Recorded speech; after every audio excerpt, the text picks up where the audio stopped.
And live. Whoop, whoop. Whoop, whoop. Look at this. We are truly unemployable.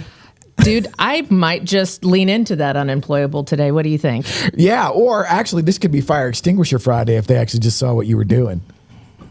Nobody gets to see how the sausage is made, do they, Rick? Except for Austin and I. We had front row seats to literally a 5-alarm. It was. And here we are. Yep. And everything is getting resolved. And hey, hey, everybody wants sausage. Everybody wants breakfast. Yes. Everybody wants breakfast. They just don't want to make it. Exactly. So, yeah, here we are. And it's my daughter's birthday. So yes. happy. Is that 10? 12. 12? I know. Whoa. Yeah, so she gladly conceded to allow me to do this while she was playing with her new iPad that we got her. So here I am. Concessions were made. But that's the What beauty. Happy birthday, Alex. Yeah, thank you. Thank you for that. She'll love that. So, and frogs are her favorite. So she loves that there's a lovely frog on the courtesy microphone. of one of Wayne's pack. Yeah. It's the little mini frog. It's the unemployable frog. Yeah, it's the unemployable frog because he is indeed giving the frog finger. Yeah, it's a frog finger. Yes. It's okay. Yeah. So we're here. We're highly unemployable. I'm wearing sweats while I'm fuming. I don't know. I've got antlers growing out of my head. This right here is actually the definition of why we cannot be fully employed. This is peak. And and Wayne is out. I think he's in Canada. That sounds Alaska. about right. Yeah, something like that. Canada, just a cold place. Yeah, wherever Wayne is, it's colder than it is here. He's somewhere where they're doing hockey. Okay. Yeah. I like that. Yeah. And hey, thank you for coming in. Thank you for pinch hitting and coming on in. You know what happened? Here's great is because I'm here so much and I knew there was a donut shop downstairs. Our normal donut shop right around the corner from our house, I pull up. And we don't go often. It's gone. Like what? Yeah. So I like buy gone. Donut, like buy all donut gone? people. Yeah. Oh. So, but I remember downstairs and zipped right over, and that is like the nicest donut lady down there. Yes. So they're very sweet. So now we'll get to contribute to their Whenever bottom line we were more. under construction, I always felt bad because I don't eat sugar like that. Well, I don't either. In copious amounts. But I would go in to get coffee. Oh, okay. And I would, and then she'd be like, "Would you want to like it?" And she was like, it's super cool, super sweet. And it's like, no, I don't want a donut hole either. No, I don't. And then I would be like, is there a low carb donut? Is there such a thing? There is not. There's not. Yeah. And she said something clever, but I for the moment, I don't Yeah, that's called an egg, a low carb donut. Yeah, just oh eat my protein. God, Yeah. there I would have done. Yeah, That I would have done.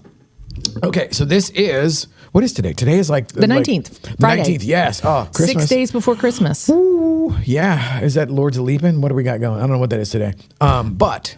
Oh, I can't. I thought you loved alliterations and different things like that. So I'm surprised you don't. Well, if we more kicked into it, if we kicked into it, I could probably nail it. Yeah. But it would take some recall. Okay. But yeah, it's 11 Lords of Leaping. I have no idea, dude. Maybe. That is not in the filing cabinet. I can just tell you that right now. Now, Killing Me Softly with Lauryn Hill or with the Fugees, that's in the filing cabinet, but not that. Priorities. Hashtag priorities. Hashtag priorities. Okay, so Jason Northcutt, he's going to love this because we've consulted AI for our year-end review. Yes. But so one of the things this last week, and now I'm not going to have you do this on camera because God only knows what this would be, the actual answer. But we were in his scary. little AI chat group, the Facebook group, and it was like, hey, ask AI what was the weirdest question you asked it all year. Oh, yeah, let's not do that right now, especially after what I just did. Right. Well, I could say mine. Mine is very family friendly, but it was why were there aliens in the $6 million man episode with Bigfoot? That is an interesting question. Yes. And this is one of those things that hits me. You don't want me to ask? Oh, do it. Yes. I'll do it. So like right now I'm having it calculate our year in review. Okay. So what do I need? Hold on. What do I need to ask it? Just ask, what is the strangest question that I asked you in 2025? What is the strangest question that I have asked you in 2025? This right here is content. I mean, why not? Yes. Oh, Okay. Honestly, you've asked a lot wildly entertaining questions this year, but if I had to crown the strangest one, it would be this one. Help me create funny, casual social copy explaining that my husband works while I balance 20-foot inflatable decorations in our front yard as a metaphor for work-life balance. Whoa. Yeah. All right. So, yeah. Wow, you are a much more adept prompt engineer than I am. I'm asking about Bigfoot and the $6 million man, who was played by Andre the Giant, by the way. Yes, I did know that. Yeah, I don't know. Oh, I guess I also, what's my aggressive walk-up song with zero additional context and full confidence I'd understand the assignment, and I did. So, anyways, I think I'm using it correctly because it wasn't like really obscure, right? Yes. It was still business oriented, but yeah, it's like for me, I'm just like, going through YouTube, and of course the algorithm is just feeding me like all sorts of just brain rot. And I was a child of the late 70s, early 80s, and the $6 million man with Bigfoot was a huge deal. I like it. And that came up, and then I was like, were you really terrified it was going to be wasn't going to be family friendly or something? oh, it wouldn't bother me at all. Oh, I know, but still, okay. Yeah, I was curious. It might have been something about like, how do you really hide a body? Like, Ooh, yeah, but see, I'm smart enough. My mom told me never to put anything like that in print. That's yes. So kudos, Mom. Oh, yeah. Those are the kind of life lessons you need. I think I've talked about it before, but she taught me that. It was in 6th grade. I wrote a note calling another girl names a biatch. And early adopter. She was mean, and she was just a bully, and she was snarky, and so that's what I did. And then the note got confiscated, and it was at a Christian private school, and handwriting analysis matched. Yeah, and so she got called, and she said, "Look at me."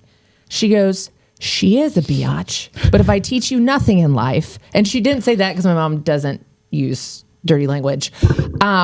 But if I teach you nothing in life, you never put things in print that can come and haunt you later, which has been a very useful level of guidance in my real estate career. Amen. And double that for in your own handwriting. Oh, 100%. But so when people get frustrated when they try to catch me or do something, there are no receipts. Bingo. Since age 6. But just know, I have all the receipts on everybody else. The scorekeeper. I was raised by scorekeepers. That's what's up. I'm just ready. I'm not necessarily trying to keep score. I just know if something were to come back, no. And this is why. Yeah, exactly. There's an email chain for this. Yeah. But so your mom taught you plausible deniability. Yeah, always.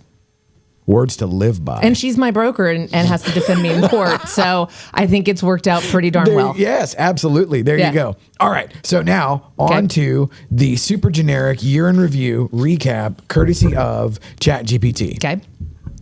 What is your single biggest win of the year? I think I know what that is. Ooh. Oh, I want you tell me first what you think mine is. Well, in the home life, I don't know. Work-life balance, whatever. Yeah. I don't know. But I would say professionally, it'd be riding herd over the merger. Oh yeah, that was obviously a huge one. And on the broader scope, right? Yes, of being able that would have been the macro. That would have been the public facing. Yeah, no, it was huge. Being able to put together the largest local association merger in history of organized real estate was actually pretty awesome because other associations have tried to do that. So that was a massive win for our marketplace and everything else. Also, being flown out to Florida to speak at that women's conference was actually a really cool thing, and continuing to develop that part of my brand, and that's something that really fuels my fire. That's what we're doing here. Well, yes, because, obviously I came in on fire with smoke coming out of my head because real estate is challenging and managing people is challenging. People are great. They're awesome. They're fantastic. Remember, plausible deniability. So I can't give too much away here, but no, that's why finding other areas in my real estate journey to be able to help fill that cup when that battery gets drained is huge. Amen to that. Yeah, and pickleball. I think that goes without saying at this point in time. It does. How many? Okay, if we had to average it. How many hours of pickleball have I done? How many hours a week?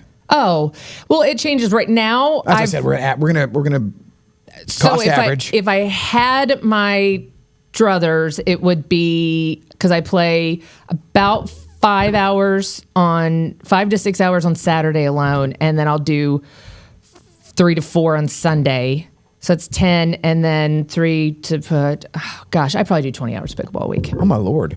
So you're.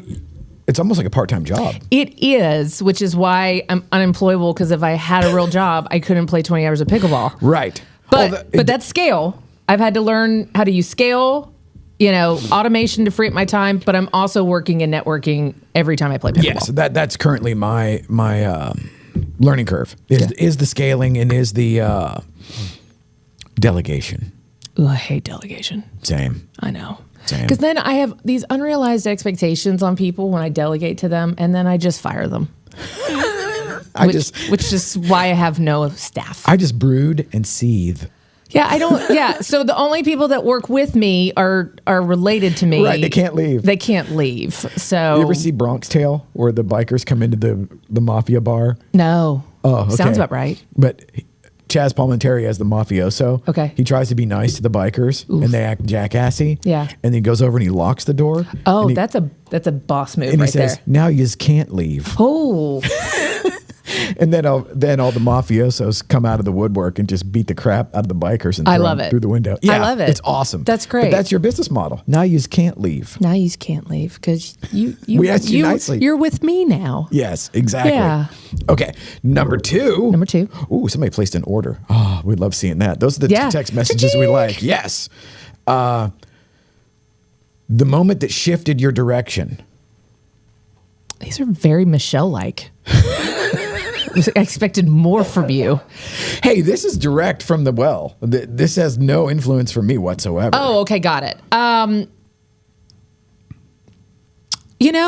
think my community changing around me helped me shift my direction. So being here with you guys and Michelle and surrounding myself with people that want to be better and sharpen themselves and not be stagnated has been great, because it is so easy, especially in 2025, to just sit in your own pile of muck because it's just been it's awful on a daily transactional basis and the market. Misery.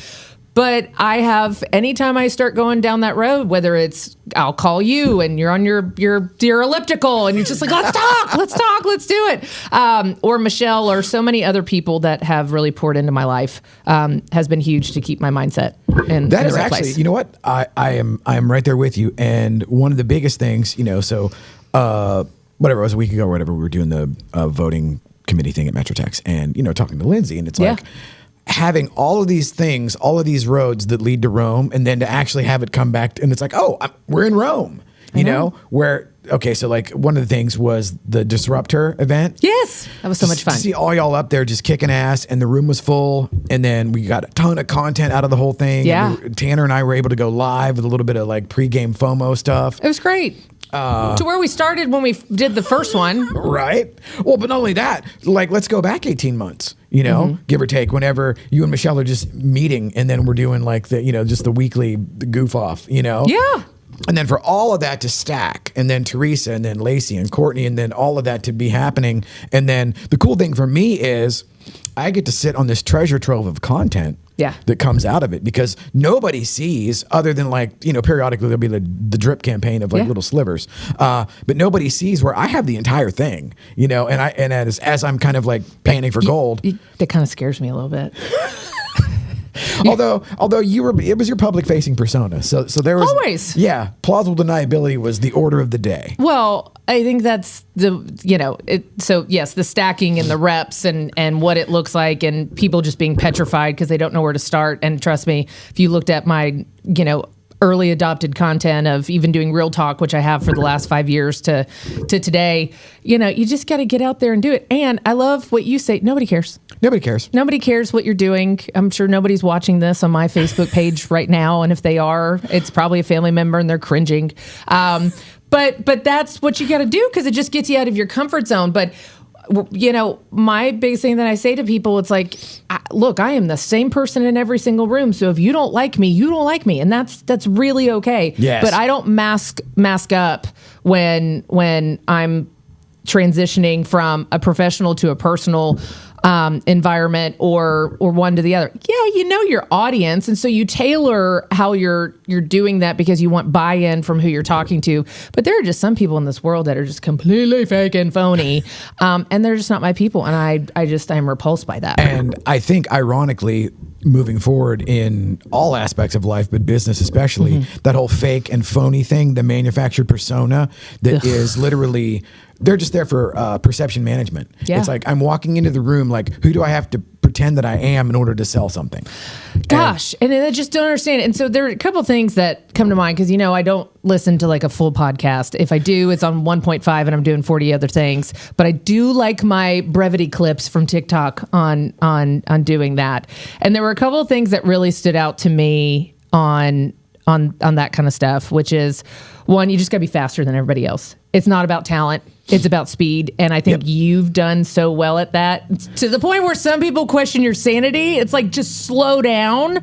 But it's pure speed and to execution. And you still got to execute well. Yes. But you got to be faster than everybody else. Well, and that dovetails into the who cares, where it's like, I say who cares from the standpoint of don't overanalyze so much that you never do anything. Yeah. And then it's like, okay, so let's say you do calculate whatever the algorithm thinks is the perfect thing. Yeah. Austin and I were talking about this earlier, where it's like, okay, well, if you're just chasing a vanity metric that doesn't even matter, well, why? It's because you think that you're going to feel some sort of way if that happens. And then that's all you chase. Versus, I love walking into somewhere like the Far North party the other night or the affiliate party, and everybody's like, oh my God, I see you everywhere. Yeah. It's like, they couldn't, if I put a gun to their head, they couldn't tell me one thing that I said. No, it's just your visibility and your personality and your persona and everything that you've done, and you show up in the same places. And the other part of that is it's people will change who they are instead of curating the story that they need to tell to get buy-in from that other person. I'm sitting there and I'm looking, I'm not changing who Ashley is, but I am trying to think, what is the best story or analogy I can use to bridge this gap and get buy-in, right? Yeah, it's like read the room. 100% reading the room. And you got friends here. Yeah, that's the 11 o'clock show. Oh, okay, good. So it's cool. This is great. So we actually do go live, and there's more live coming up after us. We'll close it out then. Okay. So this will be our audience. We've never really had an audience really to speak of. No, that's okay though. Not on this one. No, not on this one. Yeah. Let me get back to GPT. Okay, and what are you intentionally cutting out moving forward? Ooh, that's a spicy one. Yeah. Intentionally cutting out. I am intentionally cutting out people that disrupt my peace and boundaries. And that doesn't mean just because you make a mistake that I don't have grace. In fact, I'm a very grace-filled, empathetic person because I know life is challenging. Yes. But when somebody shows you who they are, believe them. And so I am protecting my inner sanctum, my family, my business, because I am poised to do great things in 2026. And if I allow people to drain that battery unnecessarily, I only have myself to blame. I love that. Yeah. And again, for me, I'm cutting out. I was historically. Are you just cutting out carbs? Like you're going to go real base level? Yeah. Well, no, high level you go. I've actually been working on that forever. Okay, good. Yeah. Okay. So I vacillate between like militant zero carbs or like, let's experiment or whatever. And then I think I'm back to a thing that I like. Okay. Where it's intermittent fasting, but it's just ridiculous. Whatever works for you, man. Yes. It's a science fair. It's just I like an experiment. But the thing I am going to cut out moving forward is isolating. Where I used to be, I still am the workaholic or whatever, but it's like, and then you would isolate. Yeah. And then I would isolate. And, like my idea of a good time is I'm down the rabbit hole, nuanced bullshit or whatever on the website at 6 a.m. on a Sunday. Sure. But that's not healthy for. Yeah, it's not really like a long-term plan for success. No. And one of the things I've realized, again, circling back to just the events that we did. So there was Disrupt Her, and then we did the back-to-back Real Producers. Yep. And then the day after that, we did live from the Keller Williams DPR office. That's awesome. And it was like just this ridiculous back-to-back thing where Austin and I are in total road warrior mode. But the cool part was the people that were involved, and the rooms were full. Well, and this is where I get back to the way God created you was to be in community and around people, but the right people, right? And that's what we're called to do. So don't isolate. And then if you do feel like isolating, that's when you pick up the phone and call me, because I recognize the same thing. This can be a dangerous thing, and it can be the most amazing thing in the world. And you have to figure out how to recalibrate when you're in maybe a little bit of that down moment. So I love that for you, and I'm going to keep you accountable on that. I know. All right. So what are we going to leave our people with for the remainder of 2025 and the unemployable world that we live in? I would always just say suit up and show up. Suit up and show up. I think be fast, be intentional, and nobody cares. And nobody cares. I like that. All right, buddy. Awesome. Merry Christmas. Ooh, there we go. Yeah, I know. Let's do the other one too. All right. Yeah. We'll see you later, That's folks. my thumbnail.